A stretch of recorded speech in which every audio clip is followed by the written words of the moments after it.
Well, since 2018, the government in Nicaragua has conducted a crackdown campaign on religious institutions, most notably the Catholic Church. The dictatorship of President Daniel Ortega is targeting clergy members. Case in point, Bishop Rolando Alvarez, he fought for fundamental freedoms in Nicaragua and paid a price. The bishop gained international attention when he refused exile to stay with his flock. A court sentenced him to 26 years in prison. Now American lawmakers are demanding answers from the Ortega regime. Capitol Hill correspondent Erik Rosales has the latest. Erik? I'm just outside the Nicaraguan embassy in Washington, D.C., where I'm trying to get answers on the health of Catholic Bishop Rolando Alvarez and to see if we can set up a meeting with him in the near future. EWTN News Nightly is not alone on this journey. Republican Congressman from New Jersey, Chris Smith, is one of the loudest voices on Capitol Hill. He chairs a House Global Human Rights Subcommittee. He's written the Nicaraguan dictator demanding to know if Bishop Alvarez is alive. You wrote a letter.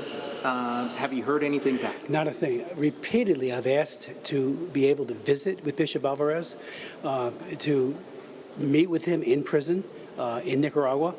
I've written to Ortega himself several times, and reached out. We're very concerned about his welfare. Former U.S. Ambassador at Large for International Religious Freedom, Sam Brownback, tells me China is advising President Ortega to crack down on the Catholic Church. Look, the only institution in this country that can threaten you is the Catholic Church. You got to put your boot on their neck. And that's what he's done. He's shut down Catholic schools, he's shut down Catholic radio stations, and now he's removed Bishop Alvarez, and we don't even know where he is. The U.S. Conference of Catholic Bishops called the bishop's arrest unjust and in a statement demanded his immediate release. Quote, the consensus from the international community is clear. The continued incarceration of Bishop Alvarez is unjust and must end as soon as possible.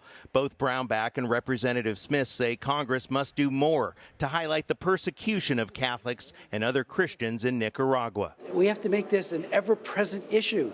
You know, every time we have a dialogue and you're meeting with interlocutors on any of these issues, whether it be China or Nicaragua or anywhere else where there's persecution, it has to be first and foremost. This is really about freedom of religion and the Catholic Church, and it's about our confrontation with China. We view religious freedom as a cornerstone human right. They view it as an existential threat.